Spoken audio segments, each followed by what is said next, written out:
All right, so we have talked some about the buildup to the Great Depression. I want us to discuss a little bit of the causes of the Great Depression. And so that's where we're going to focus today. So the first thing that I want to mention right off the bat is that by 1932, unemployment is at 25%. We've talked about the stock market crash that happens in 1929. That is not the cause of the depression. That is a symptom of the depression. So this is a chart, a graph that shows us unemployment from 1929 until 1942. And you can see how it peaks in 1933 when FDR is inaugurated president. It starts to come down. We have another recession in 1938. A lot of that is due to the fact that FDR's policy seems to be working. The policies he put in place seem to be working. And so you see him pull back on some of his policies, and we see another recession hit. Those policies are implemented again, and then we have World War II beginning in 1939, and all the way down there at the very bottom, the US entering World War II in 1942. And so there are a couple of things that we could do with this graph. Analyze what caused unemployment to skyrocket. Why did unemployment begin to decline with FDR's inauguration um, as president of the United States? What happens that causes that recession of 1938? And then why do we see such a sharp decline at the beginning of World War II, and in particular when the United States enters into World War II? What actually ends the Depression? Is it FDR and his policies, or is it the entry into World War II? Would FDR's policies alone have eventually righted the ship, so to speak, and ended the Depression, or did there need to be something more significant like this entry into the war? So you can see what an impact both of those things had on American unemployment and the health of the overall economy. This is just another way to look at it. In 1929, 3% of the workforce is unemployed, and then we mentioned 25% by 1932. So it's a heck of a jump in a very short amount of time. So what causes it? The next few slides is just gonna take one cause at a time. We're gonna try to break it down in a way that's a little bit more understandable. So we'll start with the stock market crash. So the market's gonna peak in September of 1929. Buying will slow down, and many investors begin to sell off stock. There is something that happens called margins are called. We're going to talk about buying on margin in just a second, but margins begin to be called. Hold that in your mind. You might be wondering what that means. It essentially means that stocks are worth less, not worthless, but worth less than what they were when they were purchased. On October 29th, we have what is called Black Tuesday. Banks are considered to be incredibly weak, and many will ultimately collapse. And think about if you have $20, right, and you take it to the bank and you deposit it in a bank account. The banker doesn't just take your $20, the teller I should say, and lock it in a safe somewhere with your name on it on a post-it, right? And when you go and you say I want to withdraw $20, they go back right to your same $20 and give it back to you. Banks don't work that way, right? Banks will many times invest your money. There were no requirements that those banks have insurance, right? Those deposits were not guaranteed or secured. And so if you have any older people in your family, like I'm thinking in particular of my grandfather, who would always say, "I don't trust the banks. I don't trust the banks." And so he had some money in a bank, but the majority of it he just had in his home. And it's because during the crash of 29, when money was deposited into banks and you went back to get it, it wasn't there because those banks had invested that money and they had lost their investment when the market collapsed. And if you've ever seen, I'm going to play just a little clip from It's a Wonderful Life. If you've ever seen this movie, it's my favorite Christmas movie. He has a savings and loan, right, which is very similar to a bank. It is a kind of a bank, and you're going to see a run on the bank. I'll just play it briefly, and then we'll move on. Don't look now, but there's something funny going on over there at the bank, George. I've never really seen one, but that's got all the earmarks of being a run.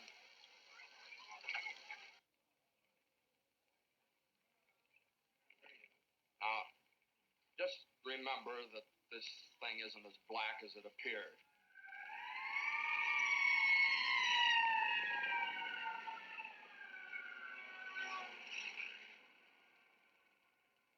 I have some news for you, folks.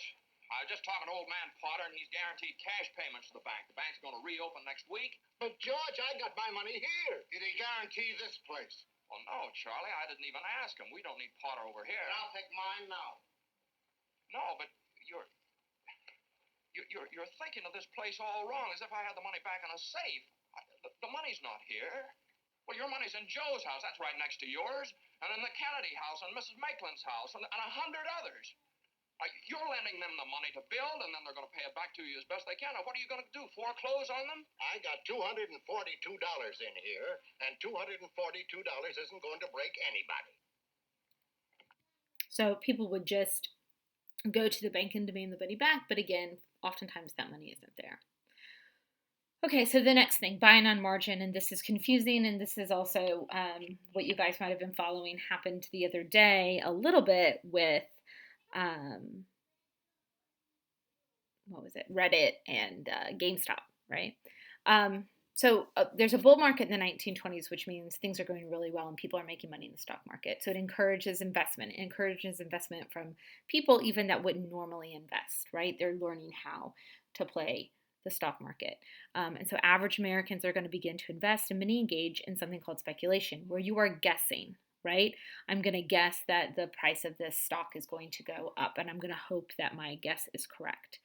So many stocks are going to be purchased on something called margin. Buying on margin is putting a down payment in, speculating or guessing that that will make you more money, and then you will be able to pay back the brokerage firm the full cost of your purchase.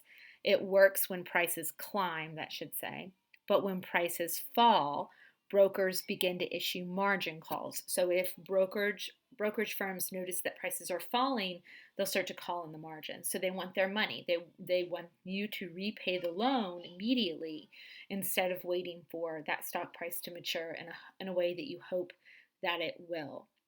So buying on margin is buying stocks with little to no money down, and a margin call is when a firm demands that an investor pay back a loan immediately.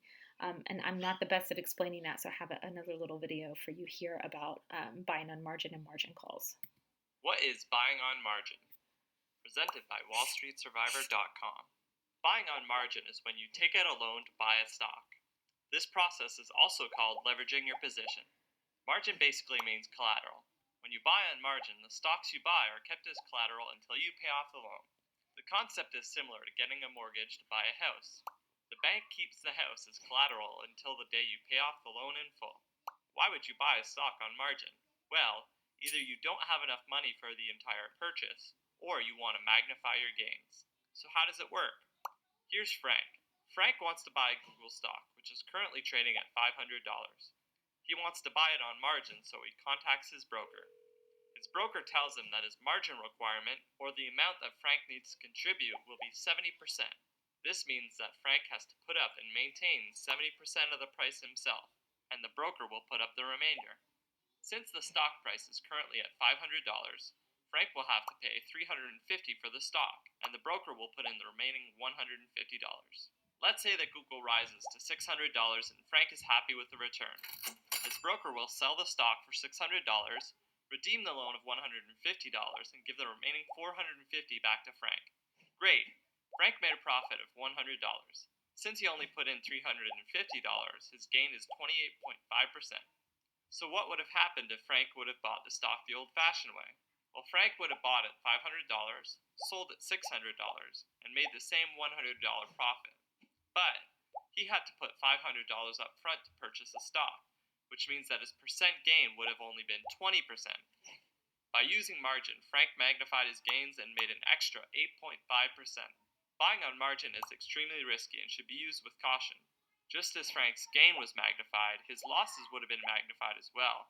In fact, if the stock price had really plummeted, Frank could have lost more money than he had, driving him into debt. You can practice buying on margin risk-free by signing up at WallStreetSurvivor.com. And that is what happens as the value of stocks starts to decline and as firms start to call in margins, so place margin calls. Individuals who are playing the stock market who can't afford to get bought out of the stock market will end up going into debt. They will lose the money that they invested plus. Okay, overproduction.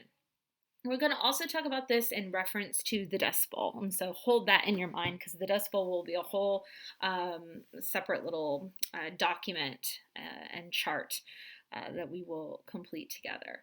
But better technology will lead to higher production capacity for factories and also for farms. We talk a lot about increased production during this time period and the time period preceding it. In terms of factories, but we haven't always focused it on in terms of farms, right? Your farming equipment is better. Your farms are getting larger because those are the only farms that can really afford to stay in business. And so there is a lot of technology that's driving higher production. Wages do not increase though. And so there are more goods available, but people are not buying more goods. Like, look, I have 15,000 bushels of corn and I can only sell 800 bushels of corn. So overproduction is a problem. And remember also that the 1920s are prosperous, but not equally prosperous for everyone. The rich are rich, but the poor certainly are poor, and the middle class is emerging, but very small. Employees will eventually begin to be laid off in these factories that are overproducing, and businesses will close. Just a word also on the unequal distribution of wealth. The gap between the rich and the poor widens in the 20s. By 1929, 1% of Americans have 59% of the wealth. In the 1920s, the average American's wages increased by 9%. But the income of the average wealthy person in the United States rose by 75%. There's this idea that in politics called supply side economics, where if you focus on business friendly practices, the wealth of the upper class will quote unquote trickle down to the poorer classes.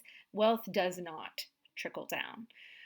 Consumers find themselves in debt because there are more consumer goods available out there, and people want access to those consumer goods. But in cases where they can't afford to outright purchase those goods, they are buying on debt, just like they're buying their stock on margin. Okay. Which brings us to this point. I can't remember. Yeah. Okay. The overextension of credit. Many Americans could only afford to buy newly available consumer goods if they purchased those goods on credit, and credit is incredibly readily available. The Federal Reserve contributes by keeping interest rates low through the 20s, making credit super easy. It's seen as a green light for banks who are part of the Federal Reserve to just keep loaning out, whatever they can. This is what happens in terms of housing in 2008, where it was very easy to get a mortgage. Banks were making some pretty risky loans, what today would be considered risky loans, to various individuals who were unable ultimately to repay those loans, and that's one of the things that leads to the housing crisis. So just because you can make a loan doesn't mean you should bank a loan. Just because you can take a loan doesn't mean you should take a loan. It gives a false appearance of economic success. Look at this. I have got a car. I've got a radio. I've got, what I've named the consumer good that people could have during this, a bike that people could have during this time period, and they got it, right? So it gives this false appearance of economic success, encouraging more overproduction. But what happens is, as we saw a second ago with the issue of overproduction, there comes a point when people are saturated with things and with debt. And factories have already become accustomed to producing that amount of material, and when the well dries up, so to speak, in terms of consumer credit, they end up having to lay people off, right? And imagine if you are in debt, someone who is in debt when the runs on the banks happen and margin calls happen, what that does to your livelihood. As the Depression hits, the Federal Reserve sort of panics. And as we know now, in an economic crisis, the Federal Reserve will begin to lower interest rates, oftentimes down to zero.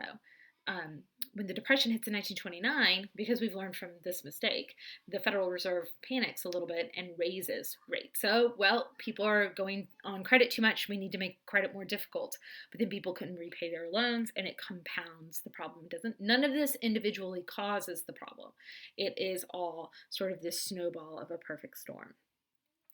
So buying on credit, people could buy consumer goods by paying weekly installments. Individual stores often offered credit to customers. So, some stores still do this. They might call it kind of like a layaway plan. If used responsibly, buying on credit is not a bad thing, but if you overextend yourself and then you unexpectedly lose your income, then it is a very bad thing. This is a document from an old DBQ here, from a text called The Perils of Prosperity. If you look at the source line up here, it's a book that's talking about the period between 1914 and 1932, but it's from 1958. So it's old, but it's also a secondary source. So it says, with debt no longer regarded as shameful, people bought on installment or layaway. 3 out of every 4 radios were purchased on the installment plan, 60% of all automobiles and furniture. In other words, consumers bought goods on installment at a rate faster than their income was expanding, but it was inevitable that a time would come when they would have to reduce purchases, and the cutback in buying would sap the whole economy. Okay, unemployment. So we've referenced this in pretty much every slide so far. As retail sales slow down, workers are increasingly laid off. Entire industries are affected, from the factory that produces the item itself to the raw material providers and to the store that sells the product. Little to no unemployment insurance exists for most workers. So just like in those panics of 1873 and 1893, there's just no bottom, right? You just fall and you fall and you fall and you fall. And most Americans had very little savings. Consumerism is very closely tied to this idea of debt. Buy in the stock market. And look to the top right where there's this billboard. This is a really striking picture. So the image that you see at the top, it says world's highest standard of living. There's no way like the American way. You see the family in the car there. But in the foreground, those people lining up, they're actually in a bread line. It's an unemployment line. So they're waiting to be given food because the Depression has hit. So this backdrop of consumerism is very real. These newly available mass-produced consumer goods all entice Americans. They fuel escapism. People wanted to be a part of it, as we can all relate to, right? Not all Americans are included in the prosperous 20s, but you could still feel like you were included in the prosperous 20s if you bought on credit. Americans are spending more than they save. I'm pausing at that because I'm reflecting on my own spending habits. And mass advertising also plays a role, as you can see there. Consumerism drives production, leading to overproduction, leading to unemployment. High tariffs, right? So if American consumers can't keep up with supply of American-made goods, why can't, factories just take those extra items and sell them overseas? Well, we have a tariff called the Hawley-Smoot tariff that raises tariffs to a record high. The thinking is, well, Americans have stopped purchasing American goods because it's cheaper to buy foreign goods. So we need a crazy high tariff to encourage Americans to buy American.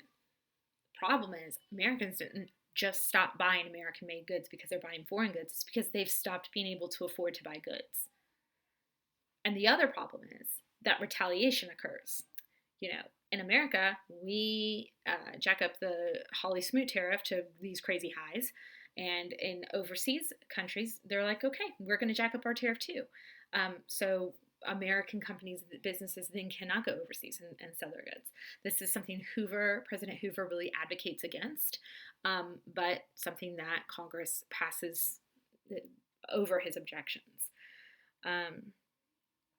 And if you've ever seen this movie, you might recognize the Hawley-Smoot tariff. In 1930, the Republican-controlled House of Representatives, in an effort to alleviate the effects of the, anyone? Anyone? The Great Depression passed the, anyone? Anyone?